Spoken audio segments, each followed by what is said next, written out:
Hello students, मैं सुधा अस्थाना आज 9th class के बच्चों के लिए रहीम के दोहे का सेकंड पार्ट लेकर उपस्थित हुई हूँ। बच्चों, इसके पहले आप रहीम के दोहे के 7 दोहे पढ़ चुके हैं। ये सेकंड पार्ट है बच्चों, इसे आप अच्छी प्रकार से समझिएगा। चलिए पाठ स्टार्ट करते हैं। प्रीतम छवि नैनन बसी, पर छवि कहाँ समाए, भरी सराय रहीम लखी, पथिक आप फिर जाए।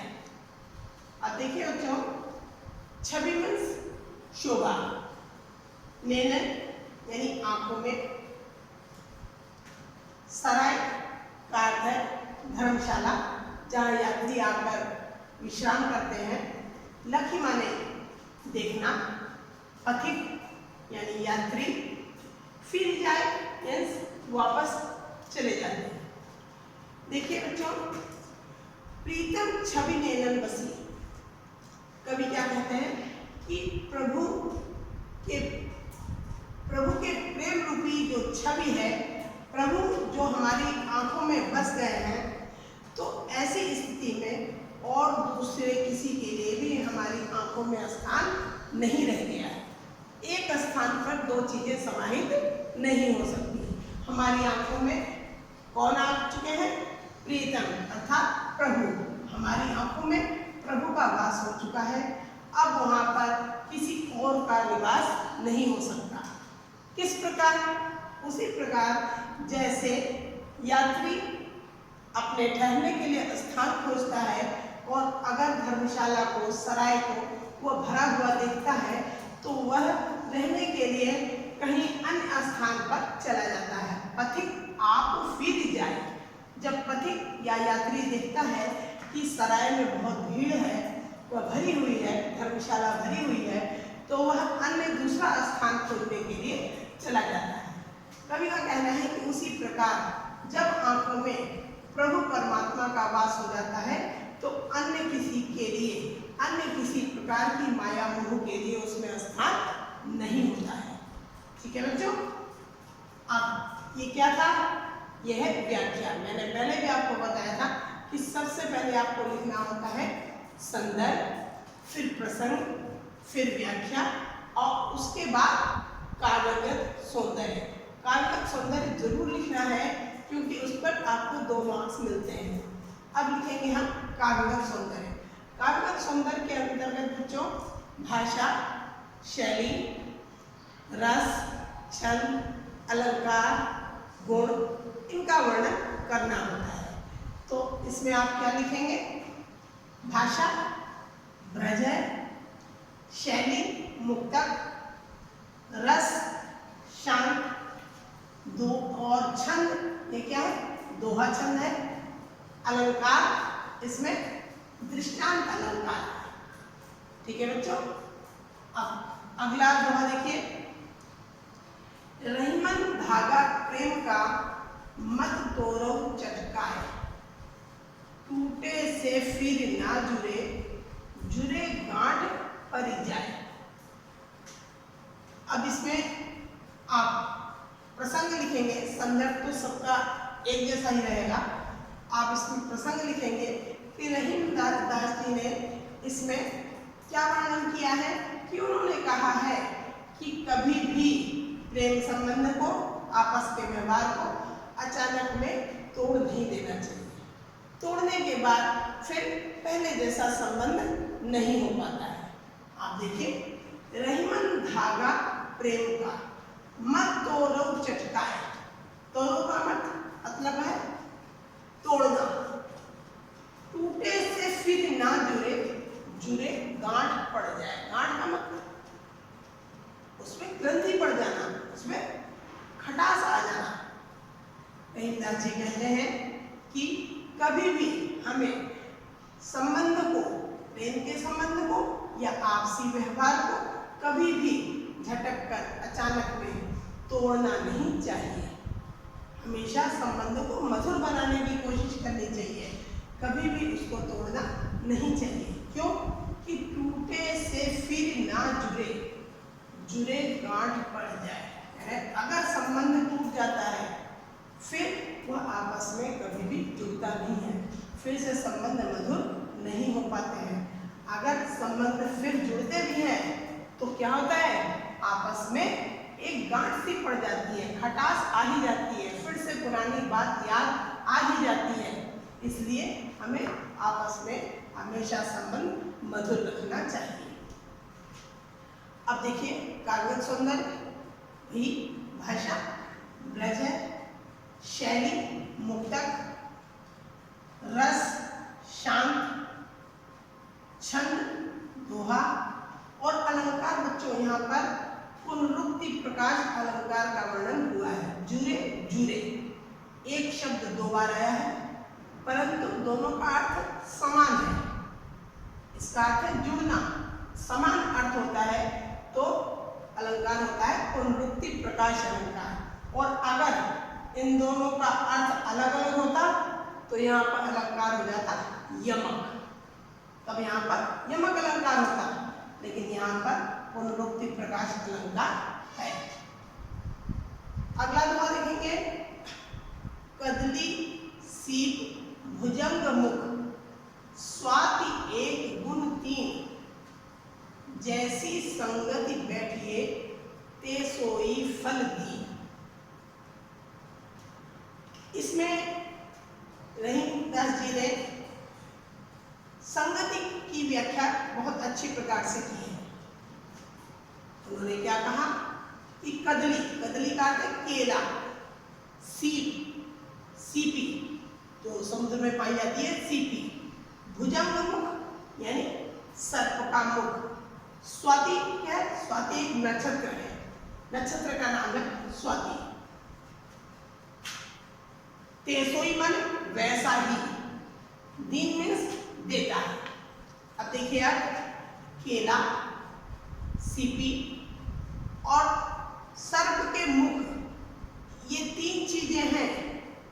कह रहे इन तीनों चीजों में स्वाति नक्षत्र का जो जल होता है वह एक समान होता है, उसमें कोई भेद नहीं होता।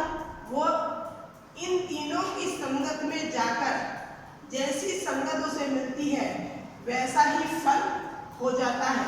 अर्थात स्वाति नक्षत्र की बूंदें जब केले के पत्तों पर पड़ती हैं तो क्या बन जाती है, कपूर बन जाती है, वो कपूर। और स्वाति नक्षत्र की बूंदें जब सीपी में पड़ती हैं तो बन जाती हैं मोती।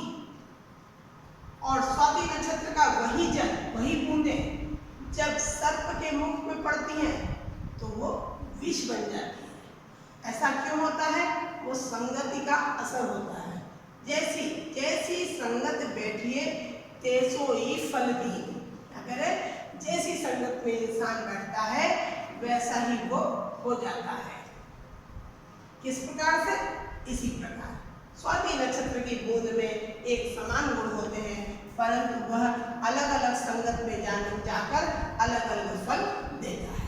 केले के पत्ते पे रहता है तो वो कपूर बन जाता है, सीपी में जाता है तो मोती बन जाता है और सर्प के मुख में जाकर वह विष बन जाता है। अब देखिए काव्य सौंदर्य वही है, भाषा, ब्रज, शैली, मुक्तक, रस, शांत, छंद, दोहा और अलंकार। यहाँ पर दृष्टांत अलंकार है, यहाँ पर दृष्टांत अलंकार है, गुण प्रसाद है। ठीक है बच्चों, आगे बढ़ते हैं।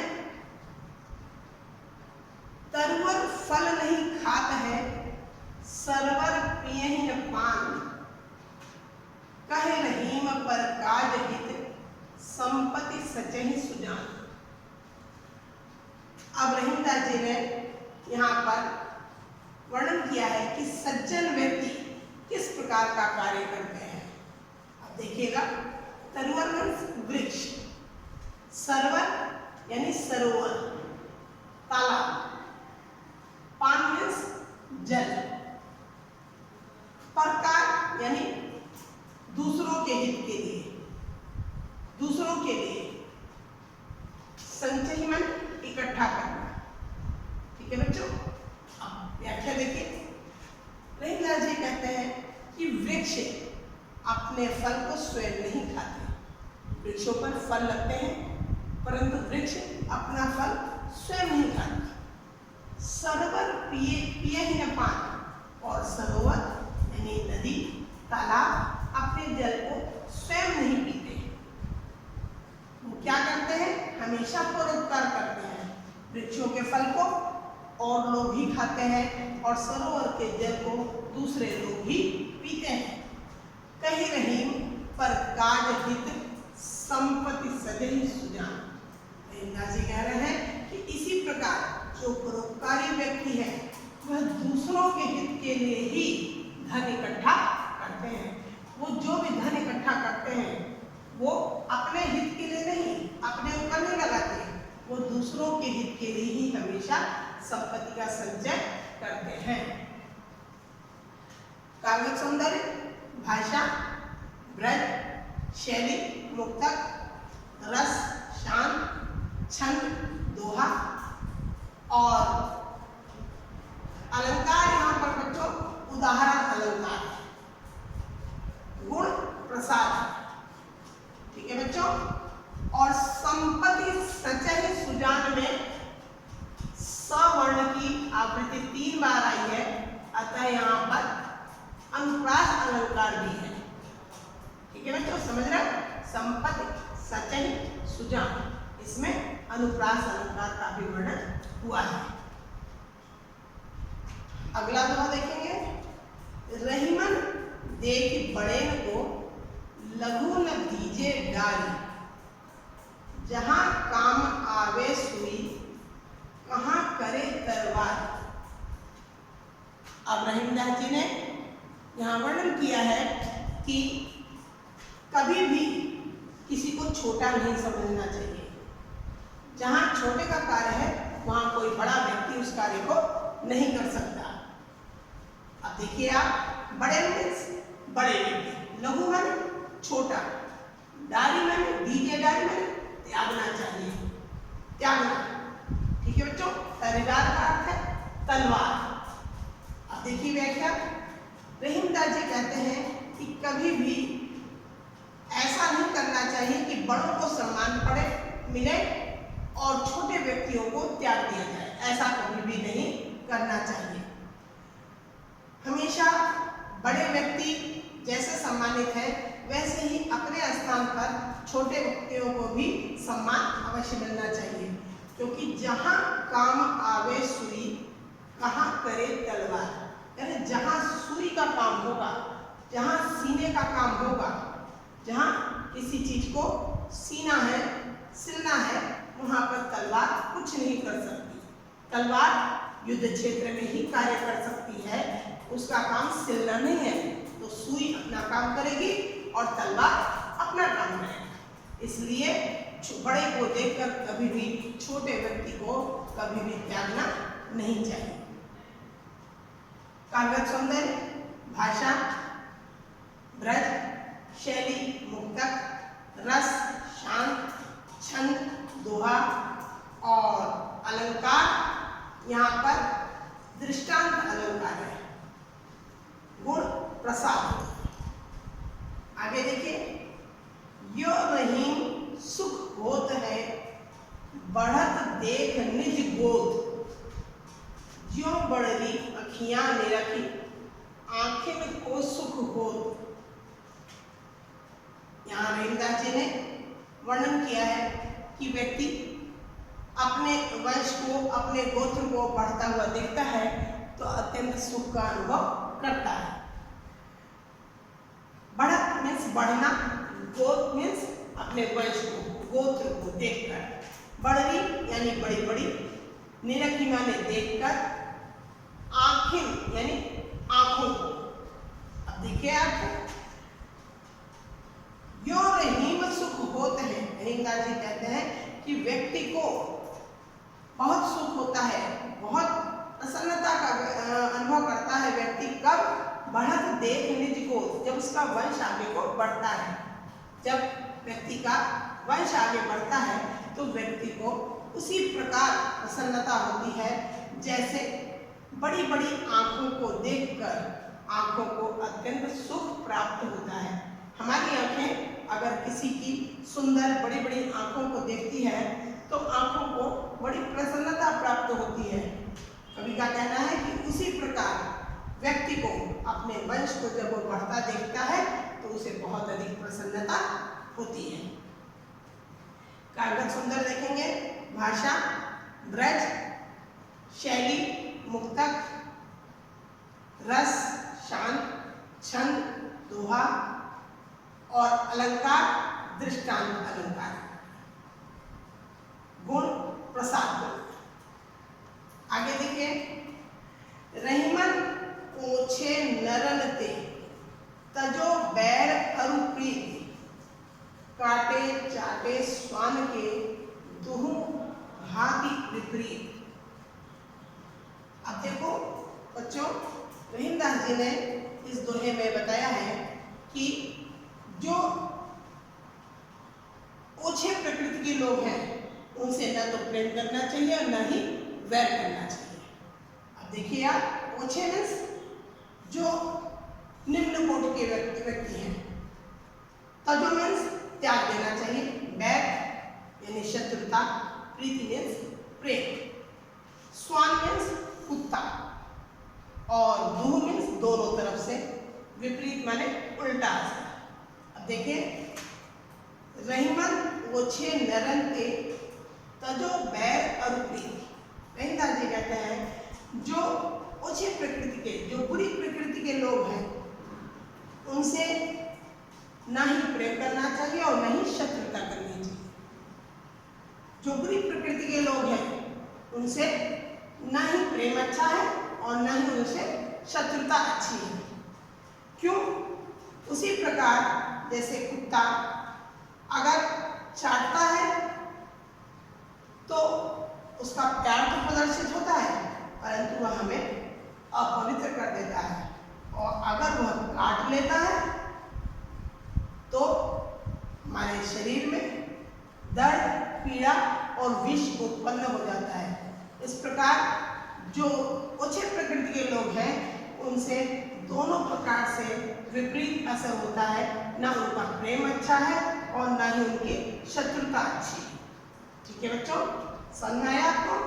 इसका भी काव्य सुंदर देख लीजिए, भाषा, ब्रज, शैली, मुक्तक, रस, शांत, छंद, दोहा और अलंकार, इसमें उदाहरण अलंकार है। गुण, इसमें प्रसाद गुण है। बच्चों, इस प्रकार आपके रहीम के दोहे जो आपके कोर्स में है समाप्त होते हैं। उम्मीद है आपको अच्छी तरह समझ में आए होंगे बेटा।